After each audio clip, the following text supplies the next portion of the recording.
Hello everyone, I'm Cheyenne and welcome to my channel. Today we're going to be doing some magical memory keeping. This is the photo I'm going to be scrapping. It's of my son when we were at Downtown Disney, when it was still called Downtown Disney. Things have changed a lot since that photo was taken. So let's get right to it. I am coating a piece of 12 by 12 white cardstock with some clear gesso. This cardstock is from AC Cardstock. I bought a big pack of it from Amazon. One side of it is textured and the other side is smooth. I love to have those options. And I am coating the textured side. Now while the gesso is drying, I went through all of my embellishments that I'm going to be using for this. This is from the Echo Park Magic and Wonder collection. I purchased it as a digital scrapbooking kit from Snap-Click Supply Company. The link will be down below. I love purchasing digital kits, which I can then upload into Cricut Design Space and resize and cut and print however much I want onto whatever surface I want to. So those were just done on regular 8.5 by 11 cardstock, white cardstock. Now it's time to start matting things up. I love printing my photos with a white border and then adding a little bit of a black mat around it. I really feel like this helps to make them stand out a little bit no matter what I've got going on in the background.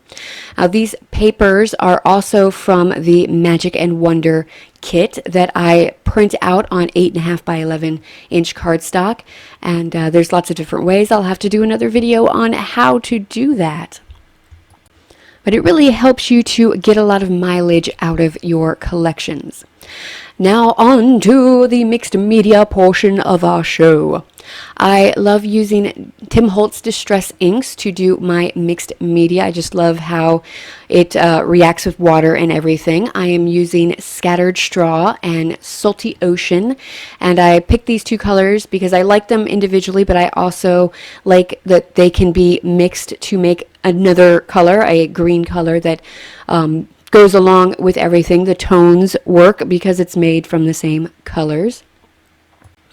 Now the thing to remember about doing mixed media is that it's going to look a hot mess until you start putting everything together. Keeping in mind that most of what you're seeing right now isn't actually going to be visible. It's going to be covered by photos and embellishments and all of that. Most of this is just going to be like peeking around the edges, and I like to add like extra splatters at the very borders to kind of like soften the edges. I don't know. It's just something that I tend to do, possibly because I just don't know when to stop. That could very much be it. Now here I'm taking some black distress paint, and I am diluting it with some water, which is going to kind of dilute the color too. It's going to make it more of a charcoal color, but it's also going to make it easy to splatter. I feel that like every layout needs some black to it. Now you saw that white paint that I was about to use completely dried up. This is what happens when you don't go into your art room for a really long time because your creativity has been lost and you're searching for it. But yeah, even though I've got some stuff that has dried up, that just means that I get to shop for more stuff, right?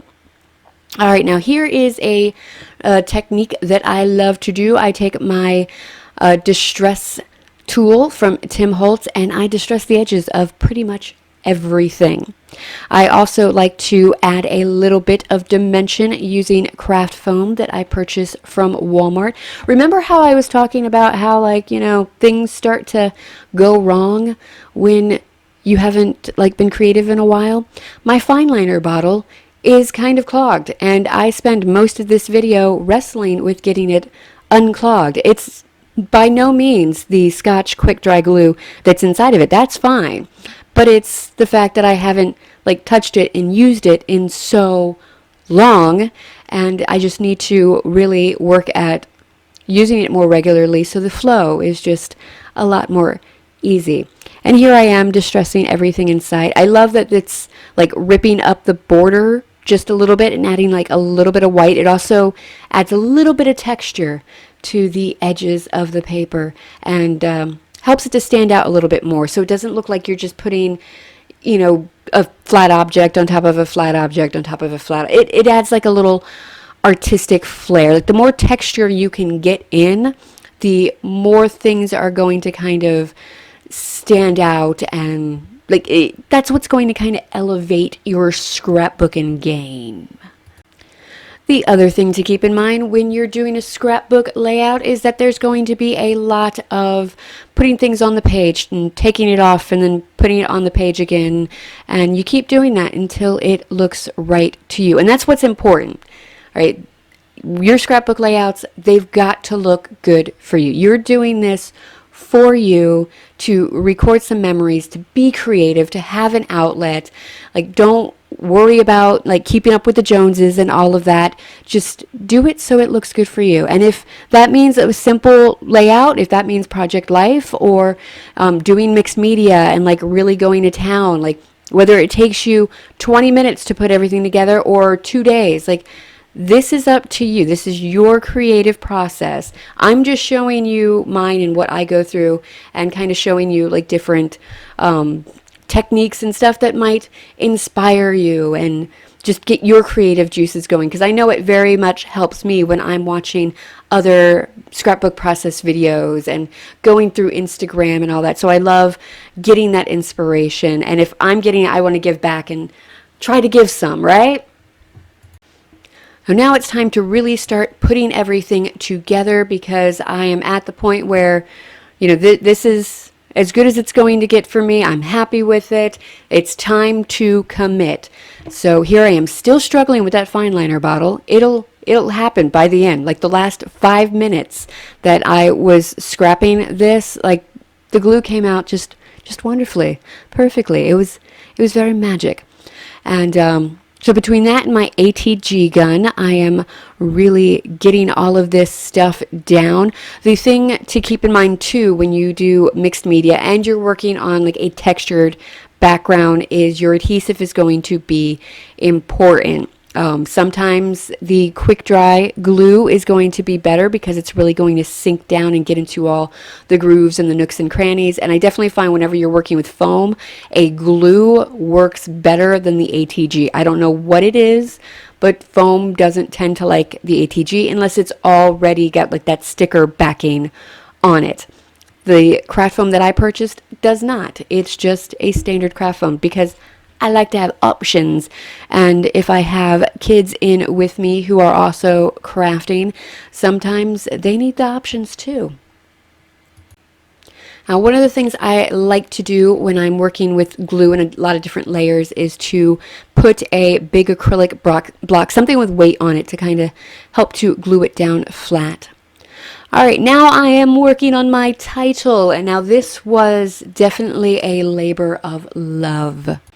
Using Cricut Design Space, I got my letters all set up. I love that I can use whatever fonts I happen to have on my computer to make my titles. So I've done that. I cut these out 3 times with basic black cardstock and glued them together. Now these are some delicate pieces, and that was not the easiest thing that I've ever done. It was very tedious to get all 3 of those layers on and together. And this is the point where my fine liner bottle is actually like working pretty nice, like right at the end, I'm telling you. But I love how this turned out. I love that having the 3 layers really like pops them up so that they're more like your own like DIY thickers. So that's fun. A lot of different options with that. So here we go, just gluing it down. And again, I'm gluing this onto a textured background that has gesso and mixed media on it. So I'm really trying to make sure that I get everything good and on there and ready to go. And I also decided that the letters needed a little something. Like, it looks good, but I wanted a little shimmer. So I'm using my Wink of Stella pen there just to add a little bit, and I kind of feel like it adds a little bit of shine to it too. Oh, and I'm doing my Mickey head. The Mickey head, I did the same mixed media technique that I did with the background, just to kind of put it in now. And this is something that I've been doing for this entire vacation. I have a Mickey head, a hidden Mickey, like peeking out from somewhere.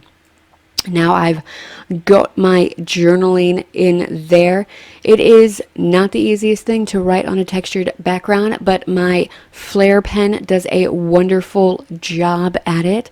And I'm just kind of talking about how this was like a little bit of downtown while we were at downtown Disney, and just chilling out, reading a Lego comic book from the Lego store. It's one of our favorites. And here is the finished layout. And really happy with it. I'm just very pleased with how this turns out. I love the Magic and Wonder set. And go ahead and check that out. And that is it. So go out there and scrap your magical memories. And until next time, have a magical day. Bye.